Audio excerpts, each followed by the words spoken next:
Hi everyone, and welcome back to Author Nation Live. Really happy today to be joined by Julie Broad, who's actually a Las Vegas native, which I've only just found out. And we were joking about things to do, and she could have just told me what I could do instead. So yeah, thanks for joining the show. Oh, thanks for having me. Yeah. So how did your talk go yesterday? Great. We were talking about leveraging your book, but not just giving away free books. Yep. Like I told the story of this guy who charged at me at a conference with his book and gave it to me. And I was like, he's like, write a review. I didn't even know what genre it was. I didn't know anything. Yeah. And that's not an effective strategy for giving books away free, but there are some really effective ways to give away your book, to grow your brand, to grow your business, to get leads. So a lot of it was just talking about why to do it and when to do it, how to do it so it works for your business. Yeah, great. So give me the headline details about when you should do it and why you should do it. Yeah, so first of all, it depends on your goal. Yep. So if you're trying to get leads, obviously you want email addresses. So you want to do it in a way that's going to get you email addresses. So we're talking about nonfiction books. So only nonfiction. So you're more thinking about maybe people who've already got a business or they've got an offer they want to do, and the book is the... Yeah, I mean, even if you don't have a business, a good way to grow your author business is to speak. Yep. So thinking about how can I use this physical book or this ebook to get more speaking gigs, yep. That's what we're doing with the nonfiction book. Yeah. Oh, perfect. Right. Yeah. Okay. And so in the talk, let's go through like some of the steps that you recommend people do. Yeah. So first is the goal, figuring that out, because once you know that, you can think about, okay, who do I need to give a book to in order to get to that goal? And then we talked about physical books versus digital, because I think if you can give away a physical book, it has a longer shelf life and it's going to sit there and remind people about you, or even if they're not interested, they'll pass it along. Mm-hmm.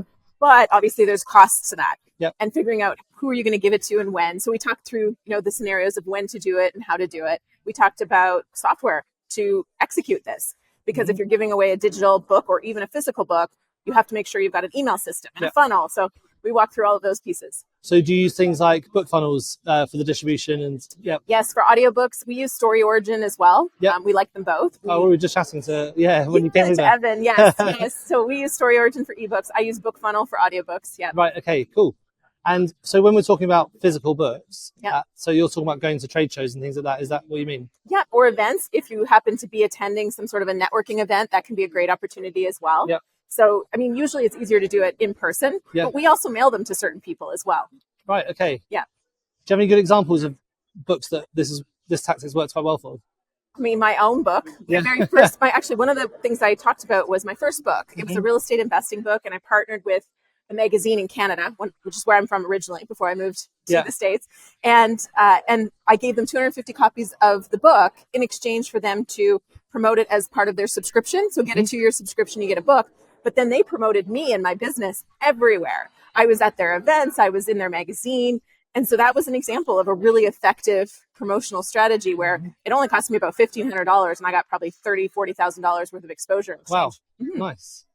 So when you're doing these books, especially the physical books, how do you get them printed? Do you use print on demand, or do you just buy the quality is a little better with some of the other printers. Yeah. But if you're in a rush, yes, print on demand. But Print Nation, it's actually a Las Vegas company. Okay. We use them for 50 or more, if you need 50 or more, and their quality is exceptional. It's a very similar price to Ingram. Okay. I haven't actually heard of those ones, so I have to get as a list on the... Yes, they're really good. I mean, it's only for the U.S., so they only ship to the U.S., but excellent printer.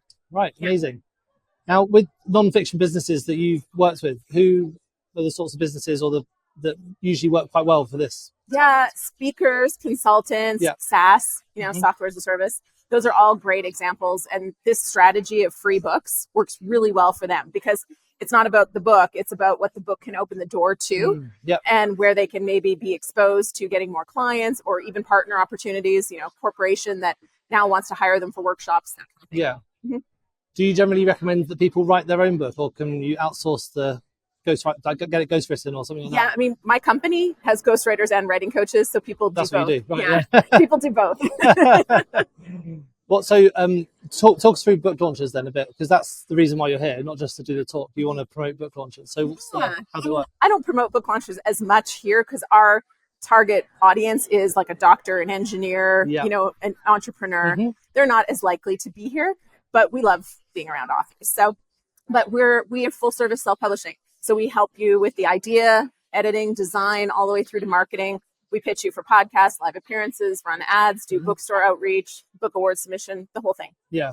Yeah. So your typical like customer would be someone like a local business owner, like a dentist or a doctor or someone like that, who wants to build up their reputation and then go that way. Is that kind of... Or a speaker who's already on like little stages but wants to get paid more, or even people who've exited from a business, or like they've been an executive and now they want to kind of evolve. They want to take that expertise and reposition it to be a thought leader and speak and consult in a different space. Yeah. Do you find many people use the book itself as an income stream, or is it generally like a shop window? It's one of the ways. So, I mean, we look at it as IP. So they repurpose it into, I mean, some of our clients get foreign rights deals. So they're, they maintain the rights here, but then they sell in other countries. Then they turn it into other formats. So they'll make money from it that way, turn it into workshops, talks. So it's not just the book, but the content from the book can be leveraged in a lot of ways to make a really good income. Yeah. Nice. Yeah. So talking about Las Vegas, you're a local, so you know the best things to do. So I was going to ask you what you've been up to, but you should tell me what I should be doing, I think. Well, a couple cool things that are near here is the Museum of Illusions. Okay. It's not far. It's in the Crystal Mall across, and Meow Wolf, Area 15. That's what I was just talking about, Evan. Yeah. Yeah. I highly recommend those two things. It's not far.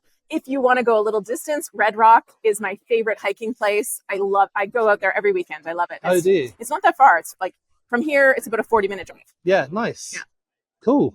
Have you got any more plans for the rest of the show, or are you going to chill now? I'll be here. Yeah. I'll be here hanging out. Yeah. I've got authors in for Rave.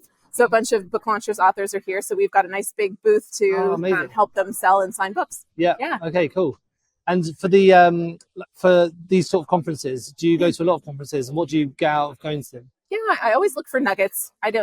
At this point, I've done so many conferences, done so much learning. I don't expect like my life to change, but if I can find a couple of good nuggets or a couple of key people that I can partner with and support, vice versa, that's what I look for. Yeah, perfect. And as a nonfiction author, are there any conferences that you recommend that have, apart from this one, obviously? I would either love to create one or work with somebody to create one, because I think that there's a gap. Yep. To really serve nonfiction authors in a really we should talk about that, because there you that could be fun.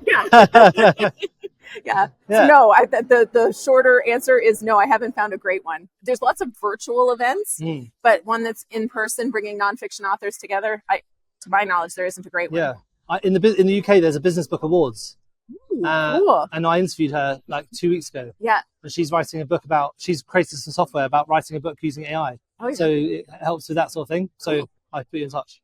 Sounds good. Yeah, I like it. Yeah, nice. Well, thanks. I haven't got any more questions. I think it's been great.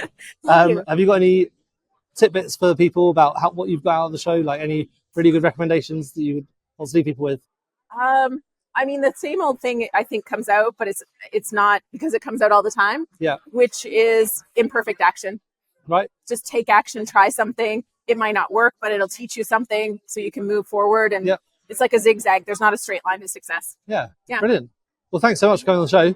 I really appreciate your time, and I'll speak soon. Yeah, thanks.